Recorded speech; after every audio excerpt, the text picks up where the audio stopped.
Hey everyone, welcome to today's masterclass on emotional eating. Do your emotions ever get the best of you?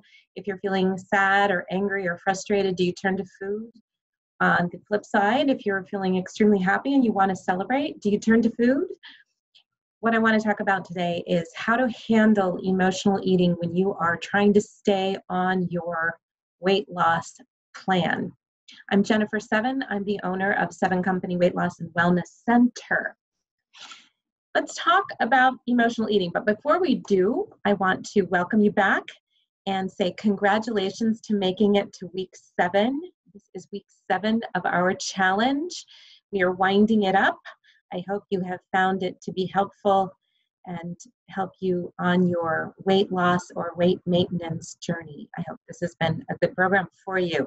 So congratulations, and I want to share an affirmation with you today. Affirmation for today is, every day, in every way, I am becoming a better me. So if you can write this down, post it where you can see it, continue with this affirmation if it resonates with you. Every day, in every way, I am becoming a better me. All right, let's talk about emotional eating. Emotional eating is when we turn to food to soothe and suppress any negative feelings. And these feelings might include stress. Has anybody ever eaten when they're eating too much when they're stressed, or eat comfort foods when you're stressed? Anger, fear. How about boredom? Sometimes we mindlessly eat. I talked about mindfulness in a different class, but mindlessly eating when we're bored, you get the bag of chips and you just eat the whole thing because you're bored. Sadness. Often we eat to comfort ourselves when we're feeling sad. We feel that it makes us feel better and it's soothing. And also loneliness. When we're lonely, food can be our best friend in a not so healthy way. We turn to food. Some of the things that can trigger emotional eating. Does anybody want to share any ideas of what could trigger you to emotionally eat? Yes. How about relationship conflicts? If you are in a marriage and you are arguing with your husband or your wife, there's so many stresses that can occur there. Financial stress, stress with children, just not getting along, expectations. So if you are feeling in a relationship that's making you unhappy, often we will turn to food. How about work stress? I'm sure no one here has any work stress. I certainly have experienced this one when you have a really rough day and you go home and you're like, I know I really shouldn't eat those chocolate chip cookies, but I happen to love sugar and sugar makes me feel momentarily comforted. That's emotional eating. So maybe you'll eat something you shouldn't eat because you're like, that job is just totally stressing me out, so I deserve this. Sometimes we emotionally eat when we're really tired, really fatigued, and it's just too much effort to prepare a healthy meal or eat on our plan properly. So we'll turn to food that is easy, convenient, could be fast food, could be frozen foods, just easy food. So fatigue, financial pressures, that could be a pretty big one. If you are worried about money, I think everything else tends to take a back seat. And you might have all these good intentions of eating healthy and taking care of your body and taking care of yourself. But if you can't pay your bills or you're worried about something, that's pretty big. And we might throw away all of our good intentions and just go for the food that's easy, convenient, tastes really good, makes me feel momentarily in that moment better. I might regret it and beat myself up the next day, but in that moment, that bag of chips or that bucket of popcorn or that glass of wine felt pretty good. The other thing that can trigger some emotional eating is health problems. If you're worried about your health, now, a lot of people that start a weight loss program do it because of their health. They need to be healthier. They need to lose weight. They need to eat differently so that they can be healthy. But ironically, on the flip side, if you are worried about your health, if you have a serious health concern, or a loved one does, a family member, if you're caring for a family member that's sick and you're worried and you're stressed, that can be a trigger for emotional eating, where you just eat because you need the comfort of the food. So there's many triggers, and I would ask you to try to sit down and identify your triggers. If we can identify them, that's the first step. I always believe that awareness is the first step in making change. You have to recognize it, you have to see it, and then you have to make a plan for what you're going to do when it occurs. So often we feel guilt or shame after eating this way. If you eat the whole container of ice cream, well, first off, you may feel gross next day or even later that night. Your belly hurts and it's too full and you're like, why did I do that? And then we beat ourselves up. I shouldn't have done that. What's wrong with me? I'm stupid. I've made a bad decision again and again and again. And so we feel guilty, we feel shame. But what can happen is that this leads to a cycle. Because we're beating ourselves up and we feel so bad, maybe we feel hopeless, we give up, and we do more emotional eating. So it's a very vicious cycle. Our emotions may drive us to overeat, and then we feel that burden of guilt because it's been a big setback on our goal, and we might feel embarrassed. And if you are doing coaching with a coach, then you have to go face that coach and share what happened. And that can be hard. That can be hard to do because we feel this shame and embarrassment. But I always say, it's a new day. It's a new moment. It's a new moment. So in your next moment, make a new decision. Emotions can trigger us to overeat. We beat ourselves up for the slip up, and then you feel so bad, you overeat again. That's the cycle. So we've got to break that cycle. So why do we turn to food? Why do we turn to food? Does anyone have any ideas? Well, food actually helps us feel that we are filling up a void of emptiness. You're feeling empty inside, so you're eating the food to help fill up the void, and it can be an emotional void, just this feeling of emptiness. Filling ourselves up with food actually gives us a false feeling of fullness or temporary wholeness. Isn't that interesting that by eating food, we are literally filling ourselves up, but we're not really filling the emotional void. We're filling a physical void. So again, it's a temporary feeling of fullness. And I would ask if you've ever eaten this way. Have you ever eaten way too much without realizing it? And that's so often because we eat too fast.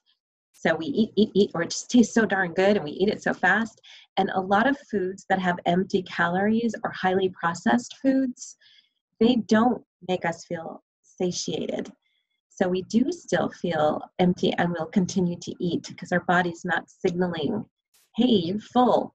Or it takes 20 minutes for the brain and the stomach to catch up with each other. So you keep eating and then all of a sudden you're like, whoa, I'm really full. You're over full, you're stuffed. You call that unconscious eating.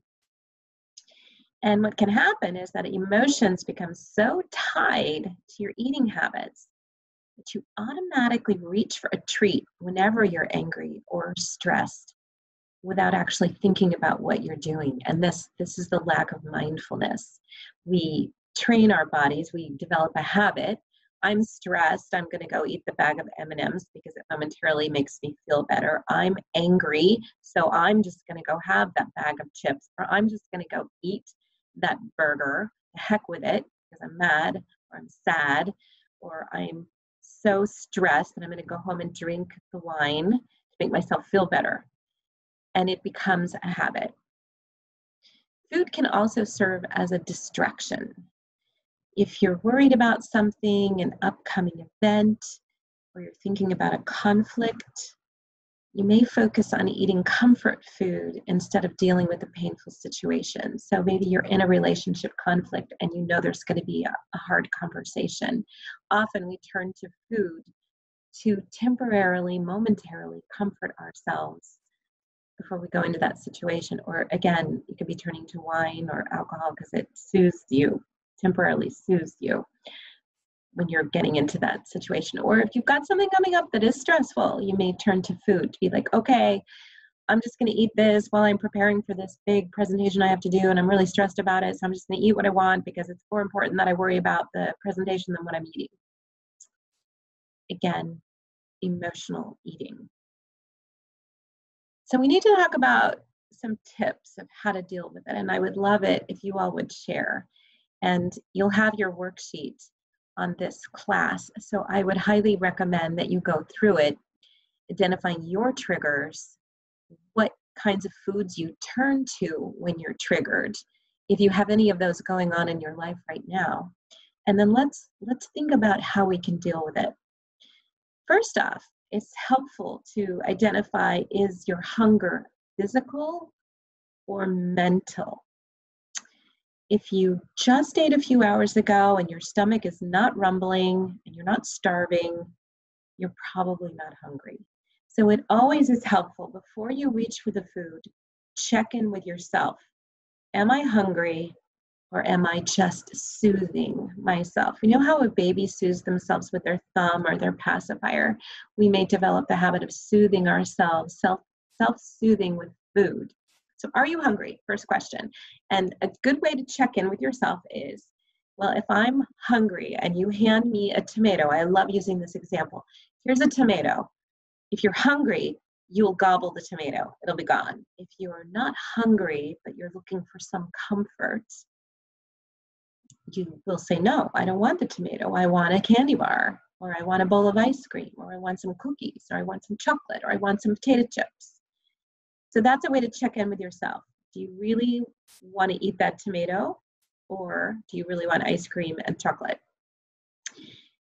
You can also consider that a craving, but it might be a craving based on an emotion rather than just the sugar kicking in and saying it's 2 o'clock and every day at 2 o'clock I have a bag of M&Ms. You might be having a sugar craving at 2 o'clock every day for that bag of M&Ms. Or look at it, is it an emotional trigger? I had a very stressful day at work, so I get home and I have my bowl of ice cream for dinner. That might be an emotional eating moment rather than just a sugar craving. So there's a bit of a difference. So it's good to tune in, check in with yourself, literally do a check-in, and then give the craving time to pass. And I say give it a 10-minute, make it a 10-minute rule. 10 minutes, I may be having the craving, I may think I'm hungry, I may be feeling lousy, but I'm going to set the timer. I would set the timer, literally set the timer, and say I'm not going to eat for 10 minutes. And then see if you can't distract yourself. Get up, leave the room. If you're in the kitchen, leave the kitchen, go into a different room, go throw a load of laundry in, run the vacuum, take the dog outside for a walk, go say hi to your kids, turn the TV on for 10 minutes, something to distract yourself. And then at the end of the 10 minutes, check back in with yourself and say, okay, am I hungry? Or was I just feeling bored, sad, wanting to comfort myself? And I'd like you to try to practice your mindfulness. We did a whole class on mindfulness, where if you are thinking you are going to have that food, and I want you to get it out. If it's the ice cream, get it out, look at it. You're going to scoop it into a bowl. You're going to look at it. You're going to smell it. You're going to see it. And you're really going to experience it. And you're going to ask yourself, do I really want this ice cream in this moment? So you have to go slow. Take your time, get the bowl out of the cabinet, get the spoon, don't just eat out of the carton, okay? Because that's giving into the impulse. Slow it down. Give yourself time to decide, do I really want this ice cream right now? And if your answer is yes, and you've made it a mindful decision, you've made a conscious choice, that's different than just digging in with a spoon and eating the whole half gallon. And maybe in that mindfulness, you can decide, I'm just going to have 3 bites. Although I've found that once I start eating the ice cream, I can't really stop. So it's best if I don't even start. Same thing with chips. I can't eat 1 potato chip. 1 turns into way too many. So check in with yourself. Do I really want this? If I do decide I want it, how much do I want? Maybe I only will eat 1 bite, and that will satisfy me in that moment, and then put it away. It's important to get support, to have some kind of support. Dieters that have a support system are far more likely to be successful than those that don't.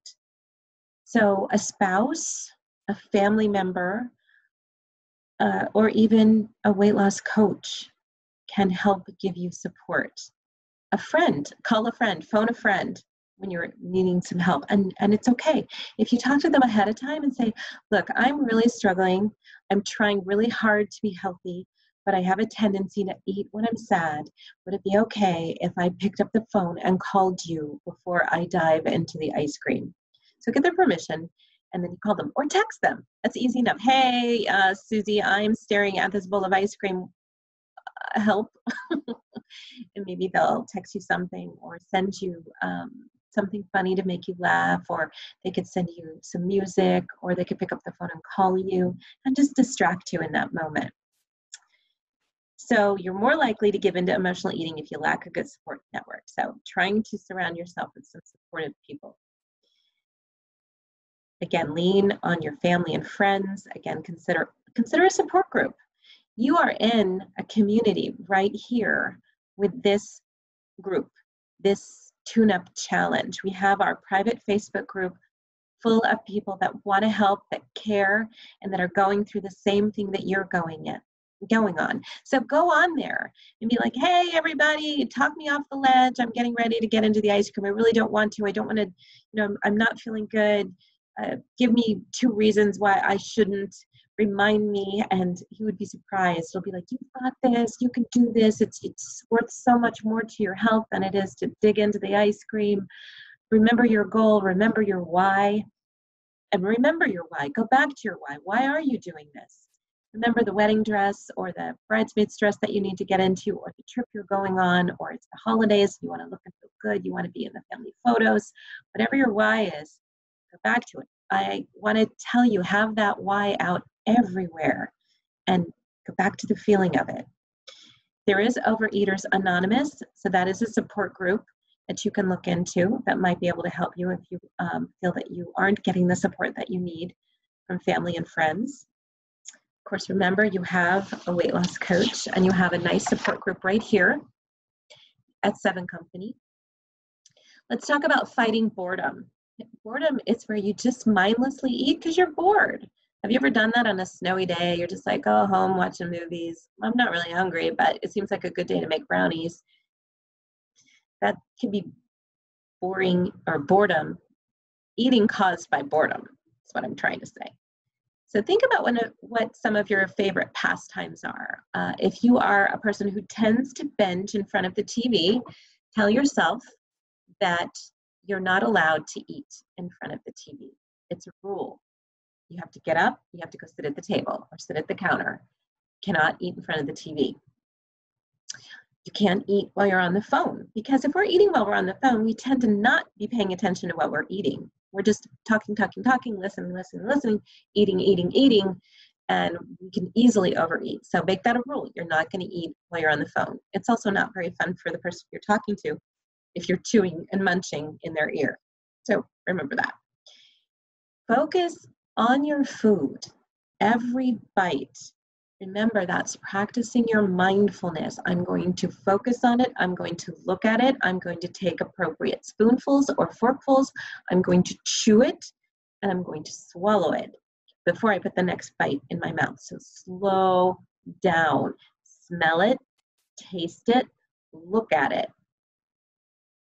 And then check in with yourself. Am I feeling more full, or am I still hungry? How full am I? Am I at about 70%? At about 70% feeling full, that's a good time to stop. Some things that you can do instead of snacking, you can distract yourself. I mentioned this just a few minutes ago, and I would love for you to share these in the Facebook group, what ways you can distract yourself from eating. And try to substitute it for a healthier behavior. Some ideas that I have for you: again, take a walk. If you don't have a dog, you can walk anyway. And the fall is a beautiful time to walk. Even in the winter, you can bundle up in a coat, take a brisk walk out in the cold, can wake you up. Summer, you can get outside. Any time of year, you can get outside and take a walk. Watch a movie, but remember the rule: you may not eat food in front of the television. So if you're going to eat something, say to yourself, I've got to eat it either before the movie or after the movie. Which would I prefer? Play with your cat. If you have a cat, take a few minutes, rub his belly, get a little string and play with him. You know, that's fun to do with a cat. Listen to music. Say to yourself, wow, there's some songs that I've been wanting to listen to. Get your iPad out or get on Spotify and listen to some of your favorite music that makes you feel good. Happy music. You could actually play some happy music and kind of dance around your house a little bit. Wouldn't that be fun? And that would distract you and be good for you. If you have a book you've been dying to get to read, maybe this would be the time to get your book out. And you could even set your timer and say, I'm going to read for 30 minutes. A magazine. Get a favorite magazine. Get a couple of them that you rarely let yourself have time to read. That'd be a good time to do it. Maybe your guilty pleasure is getting on Facebook. You can say, okay, 30 minutes, I'm setting the timer, I'm going to get on my Facebook and see what the world is doing, distracting myself, or surfing on the internet for whatever. Maybe you're shopping online. We're getting close to holidays, so maybe it's time to start getting ideas for holiday shopping. Get a coloring book, an adult coloring book, and some good markers or good crayons or good colored pencils, and color. It makes you feel creative. You get to play with colors. It kind of reminds you of being a kid again. It's a playful activity. So do that. You could phone a friend, maybe somebody you haven't talked to in a long time that's been on your mind, or even if they haven't been on your mind, it might be nice to reconnect. Just reach out and say, hey, best friend from high school, best friend from college, I haven't talked to you in a long time. How are you? It gets you out of yourself a little bit. Take a yoga class. Yoga is wonderful to go. And you do not have to be flexible. You do not have to be an athlete. You just go to a beginning yoga class or a gentle yoga class. It really puts you in connection with yourself. It's wonderful for a mind, body, spirit connection. It can really help you on this journey. And it's very relaxing. And simply change your environment. Move to a different room in the house. Go into the basement, or maybe decide to house clean. Get in the car, go to a coffee shop, have some coffee. There's bookstores with coffee shops. That could be fun. Coffee's okay. Just don't load up the cream and don't put any sugar in it. Go to the library and read. Change your environment. If you need to go to the grocery store, well, maybe not the grocery store, unless you can. Make sure you're only purchasing healthy foods and you're not hungry. Don't go to the grocery store hungry. You could go to the mall and walk around. You could go out to a movie. And it's okay to go by yourself. I like going to the movies by myself. Sometimes you can see whatever you want, just no popcorn, okay? Change your environment. Take away temptation. It's really important that you have cleaned the stuff out of your house, out of your pantry, out of your kitchen. Get the junk food out. That is critical, because if it's there for a reason. You're keeping it as a safety net. Well, just in case I need it, or I don't really want to throw it out. You don't have to throw it out. You can donate it, but get it out of your range of possibilities, okay? Because if you know it's there, at some point, it's going to be calling your name, and you may give in to that temptation. So you got to get it out, and that's being really proactive, and that's also making the commitment to yourself. If you can't get rid of the junk food, it's going to make it really hard, okay? Again, don't keep hard to resist comfort foods in your home. So if you have a box of brownie mix in your pantry and it's a cold winter day, and it's calling your name. You're like, oh, I'm going to make some brownies today. I'm going to make them for the kids. And what do? Lick the bowl. Don't do it. Just get it out. You can go through your cupboards and do some donations to the local food pantry. You'll feel good about it, and you're getting it out of the house. If you're feeling angry or sad, postpone your trip to the grocery store. Don't go unless you feel that you have your emotions in check, because just like going to the store when you're hungry, if you're going when you're feeling sad or angry, you may have a I don't really care attitude. So what? I'm going to eat whatever I want. I don't really care. Nobody cares. I'm just going to eat it. Or I'm really sad and I'm just going to get this because this is going to make me feel better because I'm so sad today and I need something to comfort me. We don't want to go to the grocery store in that frame of mind. So wait until you're in a better frame of mind. Learn from your setbacks. If you have an episode of emotional eating, you have to forgive yourself right away and start fresh the next day. Try to learn from the experience, make a plan for how to prevent it in the future or what you're going to do instead, and write it down. I think this is in the worksheet. It's important to forgive yourself. We have got to not keep beating ourselves up. It happened in that moment. That moment is over. We have control of the moment right in front of us. So starting right in this moment, fresh start, clean slate. Work on positive self-talk. Try to learn from the episode. And reward yourself with self-care measures, such as taking a bath, going for a nice walk, taking a nap. And there was another whole class on rewards without food. Highly recommend you listen to that and pick out your favorite rewards without food. And self-care, nurturing yourself. Try to snack healthy. What are your favorite snacks? Depending on what weight loss program you're following, there's definitely snacks that you can choose.